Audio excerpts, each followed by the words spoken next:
Hey everyone! Before you get into the story, just let me quickly tell, this is the first time I ever done something like that. Maybe not the first time, but pretty close. So I'm sorry if the audio doesn't sound all that good.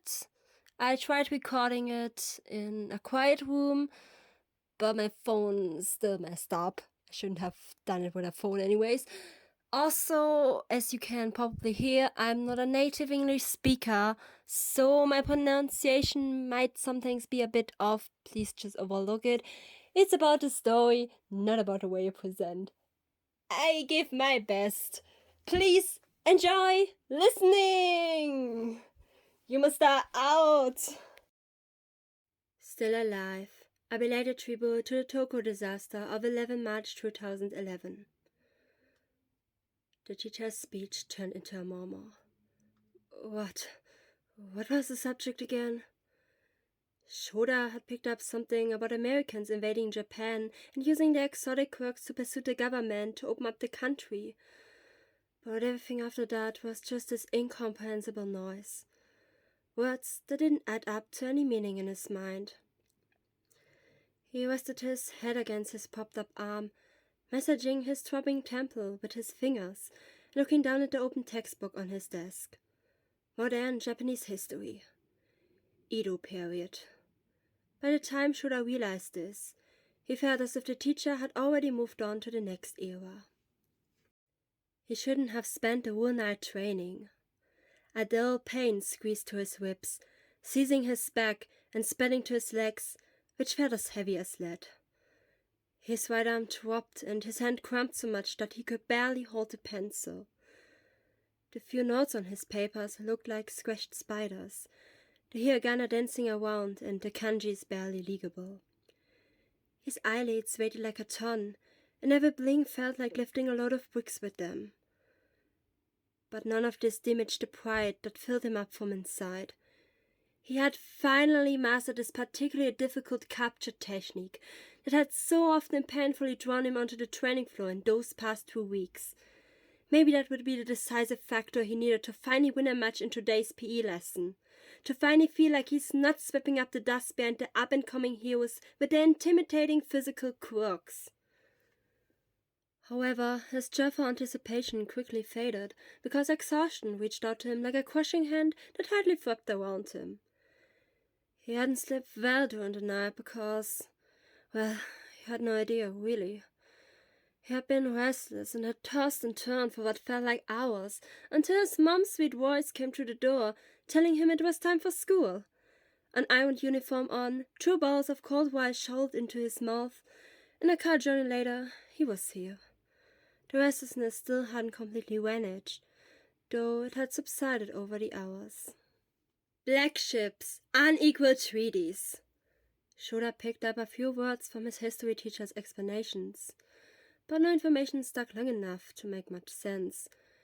His brain refused to do the work, and yet his thoughts kept turning like a storm-driven water wheel. He had scored 90 points in the last history test. He could afford to pay less attention today. Maybe even sleep a little. Shouta jerked up from his 2 seconds of a nap as a chair scraped painfully loud across the floor, and one of his classmates rose in a rush. Oh, the teacher was asking a question to the class. Shouta turned to his big-eared classmate, but the latter's answer came out so quickly that Shouta could only hear a ripple like a waterfall. His half-opened eyes fell on the empty seat behind him, where his bright-eyed, always cheerful friend Oboro Shirakumo usually sat. He wasn't here today. When Shouta had asked Hisashi about it first thing that morning, the latter shrugged his shoulders and said, "Buddy, I haven't the faintest idea either. Maybe he's sick or something?" The thought was not far-fetched. A wave of illness had hit the UA, and many of the students were currently absent from class. 5, 6, if you counted Oboro, were missing from their class alone. What did he care anyway? It wasn't as if he depended on Boro's presence. But, well, it would have been nice to tell him about his success, Shouta thought, feeling a heat on his cheeks that wouldn't go away. Right when Shouta decided not to open his eyes again as soon as they closed, he noticed a movement next to him. A bundle of energy with punk-style hair and tinted sunglasses, even though it was raining cats and dogs outside, stood up and spoke in an unmistakable loud voice. Hisashi, groaned Shouta in his mind, even though he was aware that his friend couldn't help his loud voice. After all, it was his quirk. It was startling enough that Shouta was now wide awake and actually paying attention to what was being said. The unequal treaty suggested that Japan was barbaric and powerless, which of course, as we all know, wasn't true. The teacher nodded in satisfaction and asked a follow-up question. Hisashi chewed on his lower lips, which he often did out of habit whenever he was thinking. He already knew the answer. After all, he was studying hard, harder than people gave him credit for. He was just coming up with a good wording. This isn't a podcast or anything, you know, Shouta thought, but in the end, he didn't care. He had already decided some while ago that the Edo period was beyond his grasp for today and might very well be revised at another, more awake time. Just when he was about to drop his eyelids, however... A sharp pain pierced to his temple and right into his brain, chasing his thoughts away. When he could think clearly again, the pulsing pain went down to his eyes, which began to burn and moisten. His nose tickled, his breath came in quick, short gasps, and his eyes closed reflexively as he jerked forward for a sneeze, his hair falling back on his shoulder. He had muffled it with a quirk of his arm, just in time so that it had been soundless. His allergies again, but there weren't any pollen flying around. What's wrong, Yamada? The teacher's voice sounded muffled, as if speaking through glass. Whatever. The question wasn't directed at him anyways, but... Wait. Shouta sniffled and whipped away the veil of tears before looking over at his friend. Hisashi took his hand away from his throat and took a deep breath. My voice was gone? How? But anyways, the answer is... The teacher waved it off like it was fine and made it someone else's turn.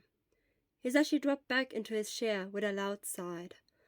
His leather boots tapped the tense rhythm on the floor, and his fingers tapped against the arm he had crossed in front of his chest. He didn't look happy. No, he definitely didn't. His gaze fell on Shouta. Shouta flinched as if a spear had been drawn at him, and he looked down at his desk. His face was burning. Sorry, Hisashi. But had that really been him? Had his quirk activated without his knowledge? But he should have felt that. He should have noticed it. Shouta took a conscious breath. This has never happened to him before, or at least it hadn't happened to him since he had entered UA High and had been training his quirk. Shouta swallowed against the scratchy feeling in his throat. His breathing quickened and became shallowed, his heartbeat pounding like a ticking bomb in his ears, and he started sweating. A panic attack? He had never had a panic attack before. He was calm. Nothing had happened. Well, yes, there had, but... The muscle in his body tensed painfully. His chest became tight, and he felt like he couldn't get enough air into his lungs, even though he was breathing so intensely. He coughed, which turned into choking. Absent-mindedly, he drew his hands in front of him to muffle the noise. The last thing he needed right now was attention. Don't look at me. Don't look at me. Just ignore me. Everything is fine. Everything will be fine. Although he couldn't be sure, he could feel stares in the back of his neck. Thousands of eyes fixated on him, even though there weren't even that many students in the room, and... Oh, damn. His coughing didn't let up and chased tears into his eyes, running badly down his cheeks. As he lifted his aching arm to whip his face, he felt dizzy. His vision became blurred. His body felt light, as if he were floating, and the blood seeped uncomfortably into his legs. With an agonizing sound that wasn't quite a groan and not quite a sob, Shouta drew his head on his desk and wrapped his arm around himself as if to protect himself from something. From what? On the spot, he came up with too many things for an answer.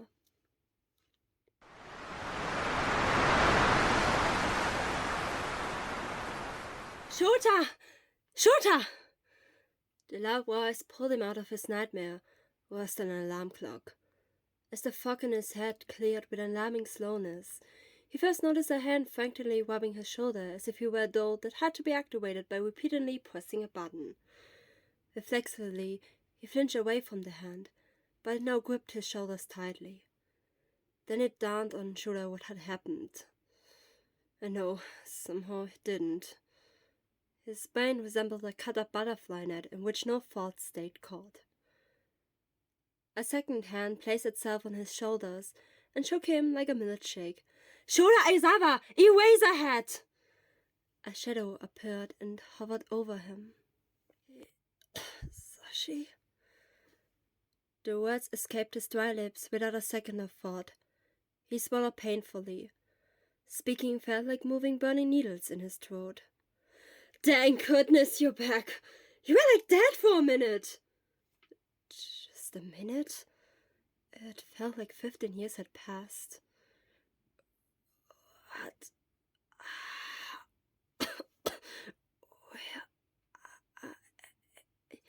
All that left his mouth was a stammer that he himself didn't know what to make out of, but Hisashi surprisingly did. You're in the classroom, dude, and you've lost consciousness. Oh. With a gasp, Shouta leaned back and relaxed his crumpling muscles. That fastball got me out of the staff room after you collapsed in front of your class. Wait. Class? His class? He wasn't a teacher.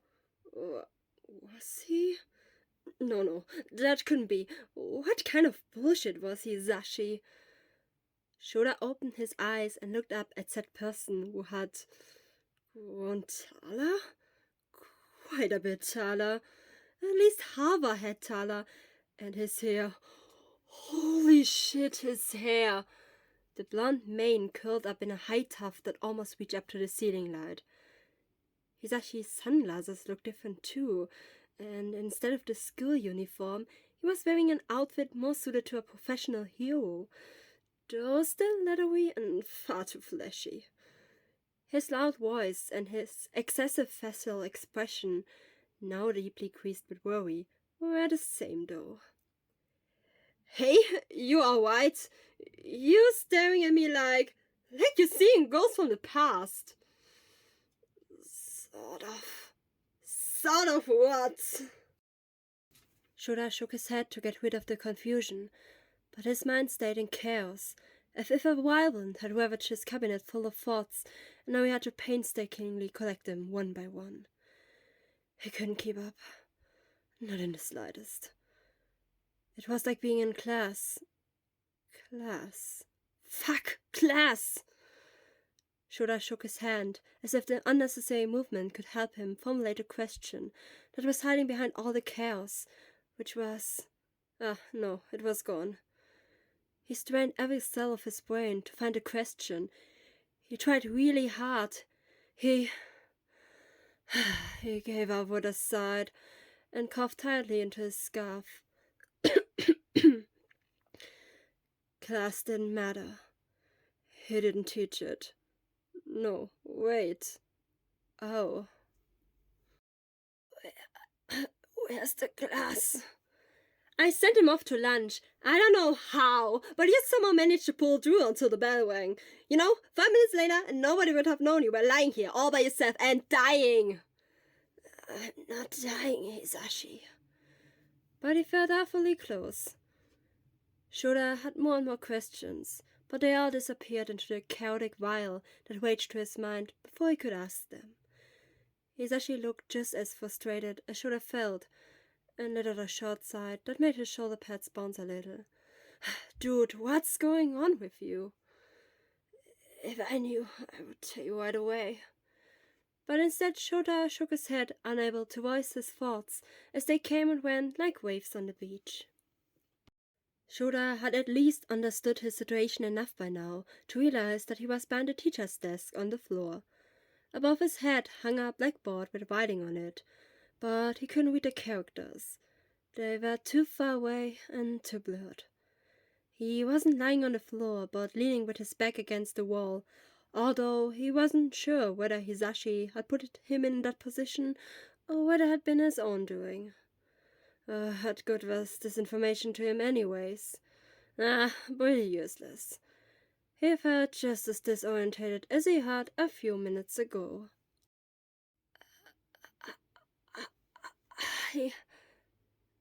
Shouta discarded the thought as soon as he uttered it. He had forgotten it anyway. But that breath was enough to get the attention of Hisashi, who was lost in his own thoughts. Since when was Hisashi so grown up? Hisashi pressed the back of his hand against Shota's forehead, his fingers gently pushing aside a few strands of his raven black hair. Sho, you're burning like a hot plate on Hoi.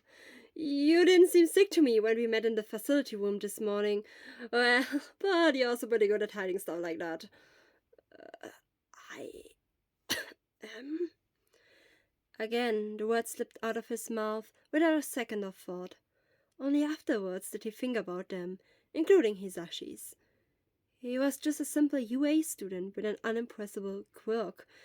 He couldn't even hide how bad he was with his binding cloth, and the boy always seemed to read his thoughts so easily from his face, even when he tried to keep his expression blank. So how could it be that he was suddenly found to be so good at it? Hisashi said something because his lips were moving, but Shouta didn't hear it. Sorry, can you repeat that? Hisashi grabbed his own arm and his fingers clawed into the leather of his jacket. He shook his head. Nah, wasn't important. Just talking to myself, really. You must be exhausted. Shouta let out an approving grumble.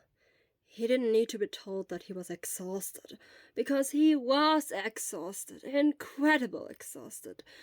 So much that he lacked the comparisons and the strength to think of any. But at the same time, he felt like he couldn't sleep even if he tried. That damn restlessness still tugged at him, making him feel anything but at ease. What was being played here? Why couldn't he tell apart dream from reality?